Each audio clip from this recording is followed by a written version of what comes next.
यानी कि जो एलविस यादव जिन जिन लोगों का हीरो है वो कुर्सी की पेटी बांध लीजिए, एलविस यादव गिरफ्तार होने वाले तय है गिरफ्तारी। कहा जाता है कि पूत का पांव जो है वो पलने में पता चल जाता है कि वो आगे चल के क्या करेगा। तो ये एलविस यादव शुरू से ही इसी प्रवृत्ति का व्यक्ति है। हम लोगों ने बताया था कि कैसे पूर्व में इसकी एक खबर वायरल हुई थी जिसमें गमला चोरी का इस पे तो रेव पार्टी होती है, यानी कि बड़े बड़े जगहों पर जो मेट्रो सिटीज है, दिल्ली हो गया, मुंबई हो गया, वहां पे इस तरीके के पार्टियों का आयोजन होता है जहां एक से एक रईस ज्यादा बैठते हैं, बाहर से लोग आते हैं वो बैठते हैं, और वहां पे जहरीली सांप यानी कि जो सांप जिसको देख के हम और आप डर जाए, उस सांप के जहर का सेवन किया जाता है नशा। कबाब और सबाब का जो बात कहा जाता है, तो नशा और लड़की लोगों ने पर्याय बना दिया है।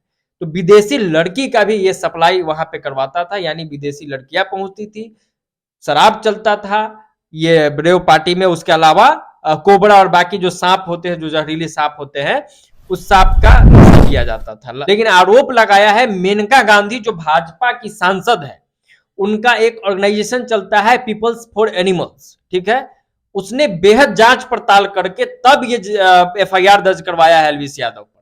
उनके एक आदमी ने, उस संस्था के आदमी ने एलविस को कॉल किया कि हमको जहरीली सांप का ये चाहिए, उसका जो विष होता है वो चाहिए, और इसने अपने एक क्लाइंट का नंबर दिया, अपने एक एजेंट का नंबर दिया और कहा कि इनसे संपर्क कर लीजिए, ये आपको पूरी व्यवस्था उसके आसपास में करवा। कि हम और आप हीरो किसको मान ले रहे हैं, ये समाज किसको हीरो मान ले रहा है? आप किसी एलविस यादव को आपने भगवान बना दिया, बच्चा बच्चा सिस्टम सिस्टम करने लगा। तो आप सिस्टम कह रहे हैं, आप उसके पीछे जा रहे हैं, तो थोड़ा रिसर्च कर लीजिए भाई, मोबाइल का जमाना है। जो आदमी विदेशी लड़की सप्लाई करेगा, जो आदमी सांप का जहर सप्लाई करेगा, वो तो राजा हो ही जाएगा ना। तो एलविस यादव इसीलिए राजा है, और ऐसे लोगों को हीरो बना दिया।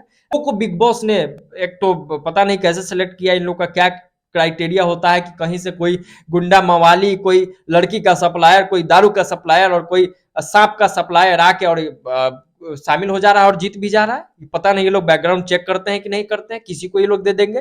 कल होके पता चलेगा कि कोई गैंगस्टर आया बिग बॉस में जीत के चला गया, कल होके पता चलेगा कोई शराब माफिया आया बिग बॉस में जीत के चला गया। में एक बड़ा शब्द है, आज का युवा यही सीखेगा ना एलविस यादव से कि जहर किसी को दिलवा के, लड़की किसी को दिलवा के ज्यादा से ज्यादा पैसा कमाया जा सकता है। सच आने के बाद तो जो लोग उससे जुड़े हुए हैं सेंटिमेंटली, वो भी सोचेंगे कि अरे एलविस जब ये करके यहां तक पहुंच सकता है तो हम भी पहुंच सकते हैं। नमस्कार, आप देख रहे हैं हमारा स्पेशल विश्लेषण और मैं हूं आपके साथ सृष्टि वर्मा। एल्विश यादव को तो आप लोग अच्छे खासे से जानते होंगे क्योंकि कुछ दिन पहले तक उनका बहुत ज्यादा चर्चा होता था। जी हाँ, जो बिग बॉस में आए थे एल्विश यादव और बहुत फेमस भी हुए थे। तो बता दें आप लोगों को, वही फेमस एल्विश यादव जो सिस्टम सिस्टम के नाम से जाने जाते थे, उनपे गंभीर आरोप लगा है। जी हाँ, उनपे आरोप लगा है कि रेव पार्टी में जहरीले सांप का सप्लाई करने का और देसी लड़कियों का भी वो सप्लाई करते थे। और मेरे साथ है मेरे सहयोगी सिंह आदर्श। आज का विश्लेषण वीडियो इसी पे है कि हम लोग, जनता लोग, जो एल्विश यादव को इतना फेमस कर रहे थे, हीरो बना रहे थे, और आज उन पे ये जो लगा है, जो ये जो ब्लेम लगा है, क्या वो किस हद तक सही है? आखिर सच तो है ही, और क्या कुछ है इसमें, हमारे सहयोगी सिंह आदर्श आपको विस्तार से बताएंगे। देखिए, कहा जाता है कि पूत का पांव जो है वो पलने में पता चल जाता है कि वो आगे चल के क्या करेगा। तो ये एलविस यादव शुरू से ही इसी प्रवृत्ति का व्यक्ति है। हम लोगों ने बताया था कि कैसे पूर्व में इसकी एक खबर वायरल हुई थी जिसमें गमला चोरी का इस पे आरोप लगा था। इसके कुछ मित्र थे जो इसके गाड़ी ले जाके, और G20 सम्मेलन या कुछ होना था उस समय, तो गमला रखा गया था सड़क के किनारे पे कि शहर खूबसूरत दिखे, वो गमला चोरी का आरोप लगा था। सोचिए कि किस लेवल का आदमी है। हालांकि शायद बाद में पूरी तरीके से संलिप्तता नहीं आई थी कि क्या थी, लेकिन भाई आपके संपर्क में वैसे लोग तो हैं जो इस तरीके का काम करते हैं। और भी इससे पूर्व में इन पर कई तरह के आरोप लगे हैं, सिद्ध हुए नहीं हुए तो इजाज का विषय है, इस पे अलग से मसला है। लेकिन हाल में जो आरोप लगा है वो एकदम से सही आरोप है और बेहद ही गंभीर आरोप है। आरोप क्या है? तो रेव पार्टी होती है, यानी कि बड़े बड़े जगहों पर जो मेट्रो सिटीज है, दिल्ली हो गया, मुंबई हो गया, वहां पे इस तरीके के पार्टियों का आयोजन होता है जहां एक से एक रईस ज्यादा बैठते हैं, बाहर से लोग आते हैं वो बैठते हैं, और वहां पे जहरीली सांप यानी कि जो सांप जिसको देख के हम और आप डर जाए, उस सांप के जहर का सेवन किया जाता है नशा आने के लिए। कि नेक्स्ट लेवल का नशा एकदम आए, सब कुछ आदमी भूल जाए, उस तरीके का नशा। वो नशा ऐसा होता है कि एक बार अगर वो नशा आप ले लेंगे तो लगभग 3 से 4 दिन तक लोग होश में नहीं आते हैं, सोए रहते हैं। तो इस तरीके का काम ये लोग नेटवर्क फैलाए हुए थे। दूसरा, नशा कबाब और शबाब का जो बात कहा जाता है, तो नशा और लड़की लोगों ने पर्याय बना दिया है। तो विदेशी लड़की का भी ये सप्लाई वहां पे करवाता था, यानी विदेशी लड़कियां पहुंचती थी, शराब चलता था ये ब्रेव पार्टी में। उसके अलावा कोबरा और बाकी जो सांप होते हैं, जो जहरीले सांप होते हैं, उस सांप का नशा लिया जाता था जब लेते हो ये लोग। तो इसका पर्दाफाश कैसे हुआ? तो किसी आम आदमी ने ऐसा ही आरोप नहीं लगा दिया है कि चलो कोई आरोप लगा दिया तो इस पे हम लोग वीडियो नहीं करते कि भाई आरोप तो किसी पे लग सकता है। सेलिब्रिटी बना है सो कॉल्ड अभी नया नया, बिग बॉस जीता है, तो हो सकता है कि बहुत सारे दुश्मन है। लेकिन आरोप लगाया है मेनका गांधी, जो भाजपा की सांसद है, उनका एक ऑर्गेनाइजेशन चलता है पीपल्स फॉर एनिमल्स, ठीक है। उसने बेहद जांच पड़ताल करके तब ये एफआईआर दर्ज करवाया है एलविस यादव पर। उनके एक आदमी ने, उस संस्था के आदमी ने एलविस को कॉल किया कि हमको जहरीली सांप का ये चाहिए, उसका जो विष होता है वो चाहिए। और इसने अपने एक क्लाइंट का नंबर दिया, अपने एक एजेंट का नंबर दिया और कहा कि इनसे संपर्क कर लीजिए, ये आपको पूरी व्यवस्था नोएडा और उसके आसपास में करवा देंगे। नोएडा और उसके आसपास में दिल्ली का जो ये क्षेत्र है, नोएडा सेक्टर जितने भी है, वहां ज्यादातर ये लोग अलग अलग फार्म हाउसेस में इस तरीके का ये लोग काम करवाते थे। अब सोचिए, मैं तो बार बार, कल भी जब मैंने एक वीडियो किया था और आज भी जब वीडियो कर रहा हूं तो कह रहा हूं कि हम अब और आप हीरो किसको मान ले रहे हैं, ये समाज किसको हीरो मान ले रहा है। आप किसी एलविस यादव को आपने भगवान बना दिया, बच्चा बच्चा सिस्टम सिस्टम करने लगा। तो आप सिस्टम कह रहे हैं, आप उसके पीछे जा रहे हैं, तो थोड़ा रिसर्च कर लीजिए भाई, मोबाइल का जमाना है। आप सोचिए कि एक आम परिवार से निकला लड़का कैसे इतना बड़ा आदमी हो जाता है कि सिर्फ यूट्यूब के कमाई से इतना महंगा महंगा घर खरीद लेगा, इतना महंगा महंगा कार खरीद लेगा, दिल्ली मुंबई में रहने की उसकी हैसियत हो जाएगी, उसके लिए इतना काफिला चलने लगेगा। ये संभव है क्या? जब तक कोई, या तो आपके पीछे कुछ कुछ उस तरीके के लोग हैं, या फिर खुद आप गलत धंधे में इन्वॉल्व है।